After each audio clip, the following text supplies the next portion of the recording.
আলোচনা আমার ছাড়া আছে, এই এতগুলো আলোচনা ছাড়ছি আমি, এর মধ্যে কি ভুল নেই? অবশ্যই কারো বুঝের মধ্যে ভুল হতে পারে, না হলে আমারই কোনো ওয়ার্ড হয়তো উচ্চারণ করতে 19-20 হতে পারে। কে কবে যে আমার ভুল নেই? যে কবে আমার ভুল নাই ওটাই ভুল। প্রতিটা মানুষেরই ভুল ত্রুটিও থাকবে, কিন্তু মুমিনের কাম হলো ভালো বলে ধরে লওয়া, ভুলটা ধরে লওয়া নয়। কাজে ভুলটা ধরা হবে না। অনেকে আবার পরে আবার লাইফে আসে আবার বলিচ্ছেও যে আমার অমুক দিনের ওই কথাটা একটু ভুল হয়েছিল, আপনারা আমাকে ভুল বুঝেন না, আমি ওটা উত্তর করে নিলাম, এরকম করে কয় না? এটা কোনো বিষয় নয় তো, এটা নিয়ে বেশি লাফালাফি করা হয় না, বেশি লাফালাফি করা হবে না। কথা হাজার হাজার কথা যখন কেউ আলোচনা করে, তার হাজার হাজার কথা বের হয়ে আসে, ওই হাজার হাজার কথার মধ্যে 2-4টা মিসগাইড হতে পারে। প্রতিটা আলেম ওলামা পীর বুজুর্গ যাই আছে, কম বেশি আলোচনার মধ্যে কম বেশি ভুল হতে পারে, ভুলের ঊর্ধ্বে কেউ নয়, ভুল হতে পারে। সেটা নিয়ে যারা লাফালাফি করে এরাই হলো মুনাফিক এবং গীবতকারী, এরাই হলো মুনাফিক এবং গীবতকারী। গীবতকারী মুনাফিক এরা হেদায়েত হওয়ার সম্ভাবনা নাই বললেই চলে। আল্লাহ বুঝতে আমিন কর। আমার দরদের নবী বলেন, হযরত আবু দারদা রাদিয়াল্লাহু তাআলা আনহু থেকে হাদিস, দরদি নবী করিম সাল্লাল্লাহু আলাইহি ওয়াসাল্লাম বলেন, ও আমার আদরের সাহাবীরা, তোমরা রাস্তা দিয়ে হেঁটে যাচ্ছ, যাওয়ার সময় একটা পাহাড় দেখতে পেয়েছ, আবার কিছুক্ষণ পর ওই রাস্তা দিয়ে আসার সময় ওই পাহাড়টা আর দেখা যাচ্ছে না। এই গপ্প যদি তোমার কাছে কেউ করে তুমি সেটা বিশ্বাস করবে, আর যদি কেউ এটা বলে যে অমুক মুনাফিক হেদায়েত হয়েছে, এটা তোমরা খবরদার বিশ্বাস করবে না। কেন? মুনাফিক কোনোদিন হেদায়েত হবে না। আল্লাহ বুঝতে আমিন বলো। কে হেদায়েত হবে না কোনোদিন? একটা পাহাড় পুরা চলে গেল নিমিষের মধ্যে, ওটা বিশ্বাস করবে বলো? আল্লাহ রাসূল বললো যে বিশ্বাস করো তোমরা, হতেই পারে, কিন্তু এটা মুনাফিক হেদায়েত হচ্ছে এটা কখনো বিশ্বাস করো না। কেন? ওই কোনো একটা পোল্টি দেওয়ার জন্যই ওর মধ্যে ঢুকছে, কাজে ওর চক্রান্ত কোনো লাভ হবে না চক্রান্ত করে, কিন্তু ওই চক্রান্ত করার জন্যই চেষ্টা করবে। আমার দরদি নবী 370 জন মুনাফিকদেরকে নিয়েই তো নামাজ পড়তেছিলেন। 370 জন মুনাফিক ছিল নবীজির সময়। এরা নবীজির সাথে যেত, আসতো, ঘুরতো ফিরতো, সবই করতো। নবীজি তো বের করে দেয়নি, দিছে? এরকম রেকর্ড নাই, বাহির করে দেয়নি। তাদেরকে ভালোবেসতে তিনি রহমাতুল লিল আলামিন, ওমা আরসালনাকা ইল্লা রাহমাতুল লিল আলামিন, সকলের জন্য রহমত দরদি নবী আমার। ওই দরদি রাসূল মায়ার নবী কোনদিন কাউরে বাহির করে দিল না। 300 জন ছেলে আর 70 জন মহিলা, এরা মুনাফিক ছিল। মুনাফিকের লিস্ট করার জন্য একজন সাহাবীও নিয়োগ দেওয়া ছিল। মারহাবা গান। নবী আমার কোনদিন মুনাফিক থাকার পরেও কাউকে বাহির করে দিল না, কাউকে বাহির করে দিল না। নবীর আদর্শে বাহির করার সাবজেক্ট পাইলাম না।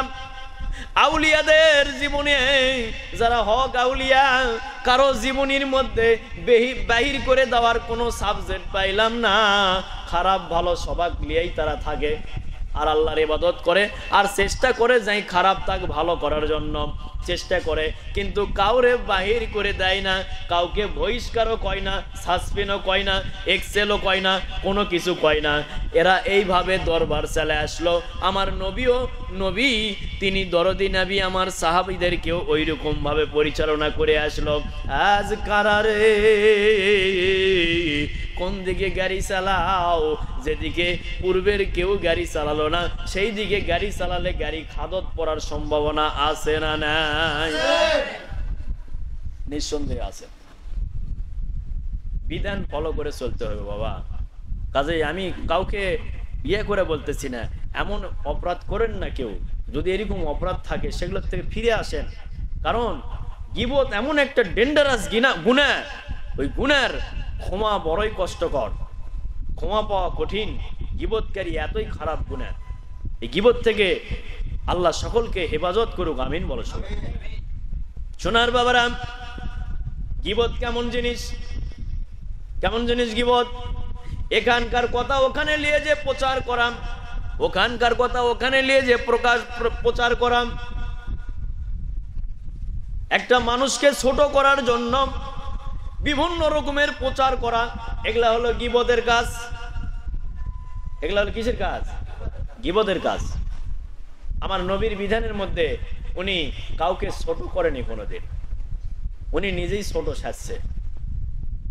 কেউ আঘাত করলে, যেমন আর কথা আছে, হাদিস আছে যে আমার রাসূলকে চর মারলেন গালত, একটা খেজুরের একটা ঘটনা নিয়ে চর মারলেন, কুয়াত পানি তোলা এর বিষয়ে, যাই হোক সবাই কম বেশি জানি।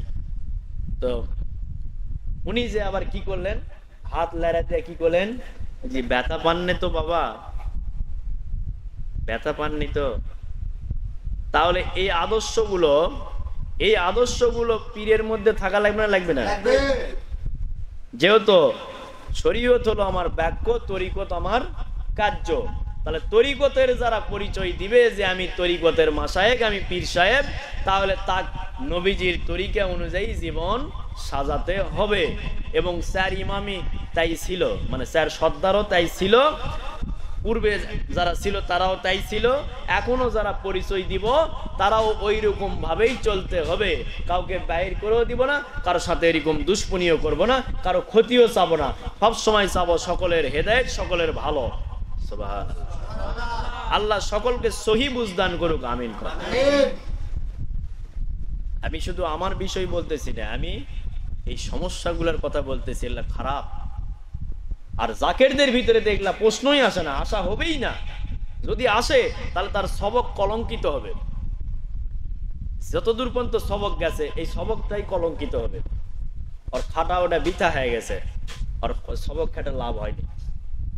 কাজেই হিংসা, অহংকার, রাগ, রিয়া, গীবত এগুলা শয়তানের অলংকার। কার অলংকার? শয়তানের অলংকার। শয়তানের এগুলা হলো সম্পদ। সেই সম্পদ মানুষের মধ্যে আসা চলবে না। শয়তানের সম্পদ শয়তানের কাছেই থাক, মানুষের কাছে যেন না আসে। এই জিনিসগুলা চিন্তা করবেন। কেউ নিজের গাওয়াত পার করে লিয়া প্যাঁচ লাগানোর চেষ্টা করবেন না। কি করবেন?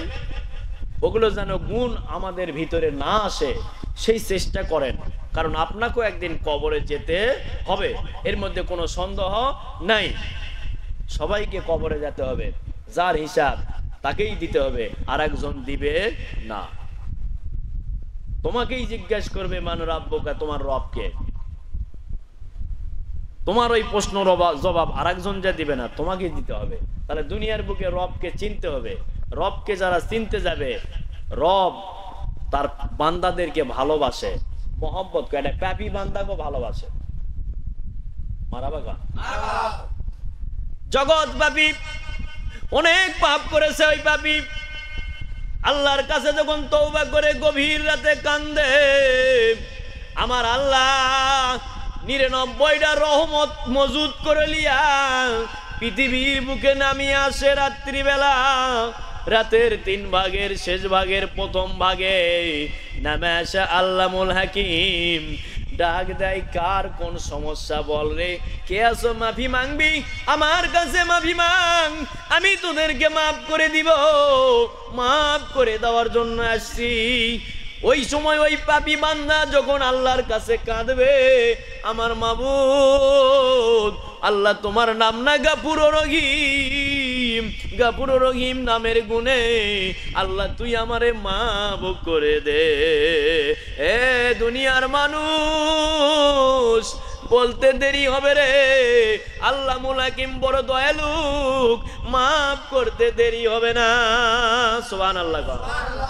আল্লাহ মাফ করে দিবে। আল্লাহ বড় ভালোবাসে বান্দাকে। আমার দরদের মুর্শিদ তিনি শিক্ষা দিল, বেটারে গাফুর রহিম নামে এত গুনাহ ঝরে যায়, বান্দার সাধ্য হবে না অত গুনাহ করিবে। শেষ রাত্রের তওবার মোনাজাত মনে হয় কিছু জাকেরেরা ভুলে গেছে, এই ভুলে যাওয়ার কারণেই মুনাফিকি এবং হিংসা হচ্ছে। আল্লাহ বুঝ দাও না দয়া করে, আমিন বলো সবাই। ভুলে গেছে। আমার মোর্শেদ শিক্ষা দিল, তিনি হাত আসমানের দিকে জাগিয়ে ধরে বলতেছে, গাফুর রহিম নামে যত গুনাহ ঝরে, মানবের সাদ কিবা তত গুনাহ করে, গাফুর রহিম নামে যত গুনাহ ঝরে, মানবের সাদ কিবা তত গুনাহ করে, গুনাহগারের গুনাহ আল্লাহ না দিবা বকশাইয়া, কে তোরে ডাকিবে মাওলা শেষ রাতে উঠিয়া, গুনাহগারের গুনাহ আল্লাহ না দিবা বকশাইয়া, কে তোরে ডাকিবে মাওলা কান্দিয়া কাঁদিয়া। অধিকাংশ জাকের এগুলো ভুলে গেছে রে। ভুলে যাওয়ার কারণে আজকে এক ভাই আরেক ভাইয়ের গীবত করতেছ, এক ভাই আরেক ভাইকে হিংসা করতেছ, এক ভাই আরেক ভাইকে অহংকার দেখাচ্ছ, এক ভাই আরেক ভাইকে বলতেছ জীবনে ওকে ক্ষমা করা যাবে না। কিন্তু মুর্শিদ শিক্ষা দিয়ে গেল, গাফুর রহিম নামে এত গুনাহ ঝরবে রে, বান্দার সাধ্য হবে না তত গুনাহ করিবার। আল্লাহু আকবার কম, নারে তাকবীর, নারে রিসালাত। সোনার বাবারা, এই শিক্ষাগুলো দিয়ে গেছে, অবশ্যই তাদের সবকের অবনতি হয়েছে, উন্নতি হয় নাই। যদি উন্নতি হইতো তাহলে এই কথাগুলো তাদের মনে থাকতো, ঠিক না ঠিক? যতই গুনাহ করুক, মুর্শিদ দলিল দিয়ে গেল, গাফুর রহিম নামে এত গুনাহ ঝরবে, বান্দার সাধ্যই হবে না অত গুনাহ করবে। তাহলে আমি কি বলতে পারি যে এতই অপরাধ করেছে, ওকে আমি ক্ষমা করব না, করব না, ক্ষমার অযোগ্য? নাউজুবিল্লাহ। কিন্তু মুর্শিদ কি শিক্ষা দিয়ে গেল, যতই অপরাধ করুক ক্ষমার অযোগ্য লয়, যোগ্য। সুবহানাল্লাহ। কারণ গাফুর রহিম নামে যত গুনাহ করবে, ওর সাধ্যই হবে না অত গুনাহ করবে। মুখে হাজার হাজার কথা করছি, এর মধ্যে দুই একটা ডিসপ্লেস হতে পারে, কিন্তু ওটা তো ডিসপ্লেস হয়নি, ওটার অসংখ্য দলিল আছে। কত দলিল নেবেন? বাড়ির কাছেই দলিল আছে, বাড়ির কাছেই দলিল আছে, উল্লেখ করব না। যে কথাটা ধরে উল্টাপাল্টা করছে, ওই কথার দলিল বাড়ির কাছে আছে, যেখানে আছে ওখান থেকেই দলিল বের করে দেওয়া যাবে। সুবহানাল্লাহ। কিন্তু আমাদেরকে বেদবি শিক্ষা দেয়নি। আমরা আদবের সাথে চলতেছি, আদবের সাথেই কথা বলতেছি, আদবের সাথেই বুঝানোর চেষ্টা করতেছি। বিভিন্ন আলোচনার মধ্যে দিয়ে 2-3 মাস থেকে খালি এগুলাই বুঝানোর চেষ্টা করতেছি। ফিরে আসো কোন দিকে? সবকের দিকে, সবকের হালতের দিকে। যেভাবে সবকের উন্নতি হয় সেই, এবং সবক যেটা বলে যে এইভাবে চলো, ওইভাবে চলার জন্য চেষ্টা করো। আল্লাহ বুঝতে কামিন কর। কাজে আমার সাথে শত্রুতা করে, বিরোধিতা করে কোনো লাভ হবে না, বরং আরো ক্ষতিগ্রস্ত হবে। কারণ আমি যে কথাগুলো বলেছি ঠিক বলেছি, একটাও ব্যাঠিক বলিনি। আমি বুঝাতে গেছি এটা, তোমরা ধরে লিয়া প্যাঁচ লাগাচ্ছেন আরাটা। আল্লাহ বুঝতে কামিন কর। প্যাঁচ লাগাও, কোনো সমস্যা নেই। ওই যেটা প্যাঁচ লাগাচ্ছেন ওটারও দলিল আছে। মারাবা খান সব দলিল গাঠুরি বান্ধা টোপলা করে সুন্দর করে ধুয়ে দিছি। মারাবা খান। আমরা হিসিং এর নাই, কোনো যার কাম তাই করো। আমরা আল্লাহর কাম করতেছি, আমরা কোনো হিসিং এর যাব না, কোনো চ্যালেঞ্জ ম্যালেঞ্জ নাই। তুমি বিরাট তালেব্বর হয়েছেন, তুমি করো। আগামী দিনে সবারই প্রমাণ পাওয়া যাবে কে তালেব্বর কে কি, ওটা আগামী দিনে আল্লাহ প্রমাণ করে দিবে। যার যেমন বিদ্যা বুদ্ধি তাই তেমন ভাবে আগাতে থাকো। ঝামেলা আছে কোনো এই কথার মধ্যে? যার যেমন বিদ্যা বুদ্ধি তাই তেমন চালাতে থাকো। রায় দিবে কে? আল্লামুল হাকিম রায় দিবে। আমরা মানুষকেও রায় দিতে পারি না, কারণ ইবাদতের কাজ তো, ইবাদতের কাজে সম্পূর্ণ কাজের যা যা আল্লাহ দিবে, অন্য কেউ দিতে পারবে না। যদি কোনো পীর বলে যে আমি তোকে যা যা দিব, ও শালা নাউজুবিল্লাহ, নাউজুবিল্লাহ কর, কারণ নাম বলেনি ওই সমস্ত যারা তার কেউ উপর যা লাগবে, এটা নাউজুবিল্লাহ কর। যা যা কে দিবে? আমি দেবো না, আল্লাহ দিবে। শিরকের আকরা হয়ে আছে বিভিন্ন জায়গাতে, খালি ধরলেই শিরক হবে, ধরতেছি না আমরা, আকার ইঙ্গিতে বুঝানোর চেষ্টা করতেছি। না বুঝলে এক সময় যখন আবার ধরার জন্য হুকুম আসবে, তখন আবার ধরবো, সমস্যা নেই, অপেক্ষা করা লাগবে একটু। আল্লাহ বুঝতে কামিন কর। কাজেই কোন পাপীকে ঘৃণা করা যাবে না, কারণ আল্লাহ কাউকে ঘৃণা করে ফেলে দিবে না। 200 বছর ধরে মুসা নবীর এক উম্মত 200 বছর পর্যন্ত গুনাহ করলো। কত বছর? 200 বছর পর্যন্ত গুনাহ করছে। কত বছর? 200 বছর গুনাহ করার পর যখন ইন্টিকাল করছে, তখন তার জানাজা করলো না, তাকে নিয়ে যে ফেলে দিয়ে এলো জঙ্গলত। কিন্তু আল্লাহ কি করলো? সংক্ষেপে বলতেছি, বেশি দূর কম না। আল্লাহ পাক তখন কি করলো? এ মুসা, আমার বন্ধুর জানাজা কর যায়। সুবহানাল্লাহ কর। কে ওটা হচ্ছে এখন? কিন্তু সাধারণ মানুষের চোখে কি হচ্ছে? ওটা নাস্তিক, নাস্তিক, অপরাধী। কিন্তু আমার আল্লাহর কাছে কি হচ্ছে? ওটা বন্ধু। এই হালত যদি না বুঝতে পারো কেউ, তাহলে যেন পীর মুরিদির যায় না। প্রতিটা কথার ভিতর পর্যন্ত দেখতে হবে, ভিতরে কি আছে, বাইরে কি আছে। অকজিবি ফয়সালা দেওয়া যাবে না, কোনো ফয়সালা দেওয়া যাবে না। অকজিবি জাহিরিতে যে এটা ফয়সালা দিব, এটা দেওয়া যাবে না। কেন? তার ভিতরকার কি খবর আছে ওই কথার। এই যে আমি যেগুলা বোঝানোর চেষ্টা করতেছি, এগুলোর একটা করে তো সাবজেক্ট আছে, যে আমি এই বিষয়ে এটা এটা এইভাবে বোঝানোর চেষ্টা করতেছি, এটা আমার ভিতরে আছে, আমি সেটা বোঝানোর চেষ্টা করতেছি। এটা এখন যদি তুমি বুঝতে পারো, তাহলে তুমি করতে পারবে কিছু, তা না হলে বলতে পারবে না। তাহলে এই যে সবাই যে ফয়সালাটা দিল, সংখ্যায় বেশি না কম? কথা কয় না? মহল্লার সমস্ত মানুষেরা ফয়সালা দিয়া জঙ্গলত ফেলে দিল, জানাজাও করলো না। তার নাস্তিক মানুষ যে খালি মদ খায়। কি খায়? খালি মদ খায়।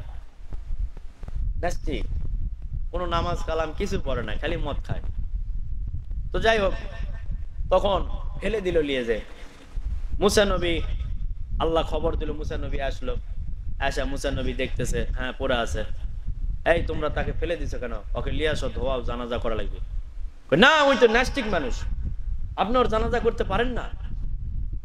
তো যাই হোক, এক পর্যায়ে আল্লাহ পাকের কাছে বললো যে আল্লাহ, এটা কেমন হলো? সবাই তো এই কথা করছে। এই সবাই এই কথা করতে পারে, কিন্তু আমি আল্লাহ অন্তর্যামী, আমি অন্তরের খবর জানি। ওই মদ খাচ্ছে, সারাবি করছে, ঠিকই করছে, ওই ঠিক করছে, গুনাহ ঠিকই বলিস, ওরা গুনাহ করছে ওই, কিন্তু রায় তো আমি দিব। সেই রায়টা হলো, ও রাতের আধারে, রাতের বেলা ডুব গোসল দিয়ে, যখন নিশা ছুটে যায়, ডুব গোসল দিয়ে সুন্দরভাবে ওই মুসা নবীর উপর তাওরাত কিতাব ছিল, ওই তাওরাত কিতাব বাইর করে আমার নবীজির নাম যে কয় জায়গায় ছিল, ওই কয় জায়গায় চুমা দিত। সুবহানাল্লাহ। আমার নবীকে তাজিম করার কারণে, মোহব্বত করার কারণে আমি ওর জীবনের গুনাহ মাফ করে দিয়ে আমার বন্ধু বানায় রাখছি। সুবহানাল্লাহ। তোর কোনো আপত্তি আছে? যা যা জানাজা কর, নাহলে নবীর নাম থেকে তোর ইয়ে করে দেবো, বাতিল করে দিব। নবীর খায়াতে তোর নাম বাতিল করে দিব। কত বছর একটা মোহাম্মতের কারণে, কত বছর, 200 বছরের গুনাহ মাফ করে দিল আল্লাহ। এগুলা ইতিহাস ভুলে গেছে একদল পীর সাহেবেরা, নামধারী পীর সাহেবেরা, এগুলা ভুলে গেছে ইতিহাস, যার কারণে উল্টা পাল্টা বকিচ্ছে অনেকে। আল্লাহ পাক তৌফিক দান করুক বোঝার মতো। আমিন বলো সবাই। কোন মানুষকে ঘৃণা করা যাবে না, তার পাপের জন্য তাকে বুঝাতে হবে, দিনের পর দিন, রাতের পর রাত বুঝাতে থাকো। কিন্তু ইবাদতের কেন্দ্রীয় থেকে বাইর করে দেওয়ার কোনো অপশন নাই, বাইর করে দেওয়া যাবে না। কাজেই জ্ঞানী লোক ইশারাতে বোঝে, আর অজ্ঞানী যারা তারা ভ্যাঙ্গা করলে গা বোঝে। ভ্যাঙ্গা কর হাতে সময় আমার নাই, খুব কম হাতে সময়, কারণ 10টাও পার হচ্ছে। খাবারটা রেডি হলেই আমি আলোচনা ইতি টানবো, কারণ তালিম তারবিয়াত এখন একটু মানে স্লোভাবেই করব। কৃষক যে যুদ্ধটা এমন ভাবে চলতেছে, যুদ্ধ যে মুনাফিকি করে করে একবারে কোদাল মেরা মেরা একবার নিচা করে ফেলাছে, মাটি কেটে আবার পূরণ করা লাগবে। অনেক ঝামেলা হয়, এই ঝামেলাগুলো আস্তে আস্তে ইয়ে করা লাগবে। বছর কোদালের দিয়ে মাটি তুলে তুলে নিচা নিচা করে ফেলাছে, এই নিচাগুলো আবার সমান করা লাগবে আস্তে আস্তে করে, আবার মই টই দিয়ে আবার ঠিকঠাক করলে আবার ওই তেলতেলা জায়গায় আবার 10 জন এসে বসবে। কারণ মুনাফেক গুলের আজাজিল মার্কা মুনাফেক গুলের শুরু তো যে সুন্দর, মাথায় টুপি, দাড়ি সুন্দর সুন্দর দাড়ি, দেখতো একবার সেই রকম দরবেশ, কিন্তু দরবেশ চালায় যাচ্ছে মুনাফিকি আর গিবতি, এগুলা করে যাচ্ছে সমানে।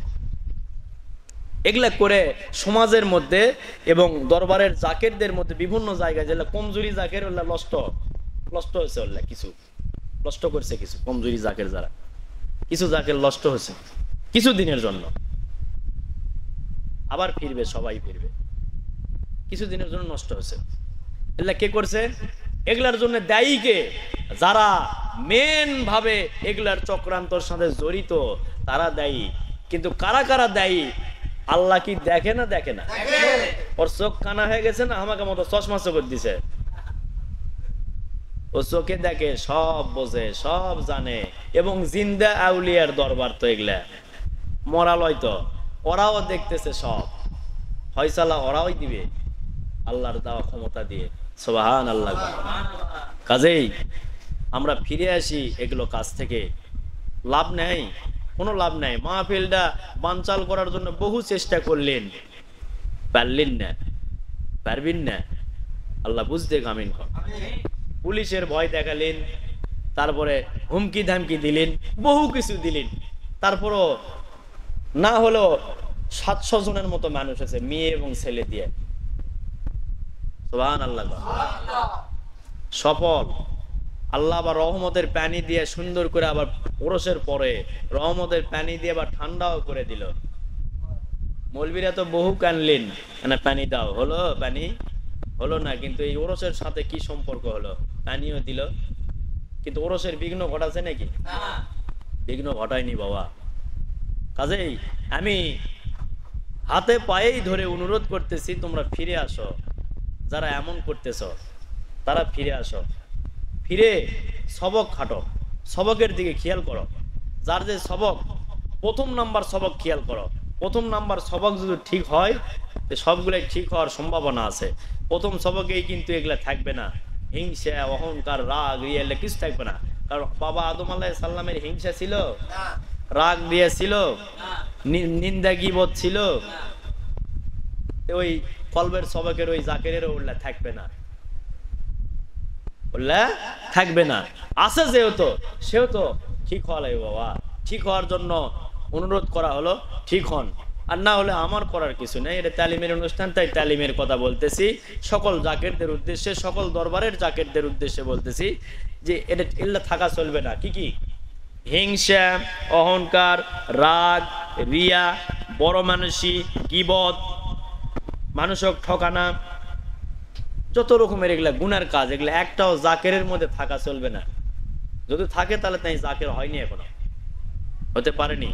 এই জন্য যারা হতে পারেনি তারা দলিল দিচ্ছে যে আমরা জাকের হওয়া পারিনি। উই কয়ে দিচ্ছে, একাই কয়ে দিচ্ছে, দলিল ওরাই দিয়ে দিচ্ছে। আল্লাহ বুঝ দাও, আমিন কয়ে ফেলো। আমারে ঠকা বাজার নিজেরাই ঠকে যাচ্ছে, একাই একাই। মারাও গো।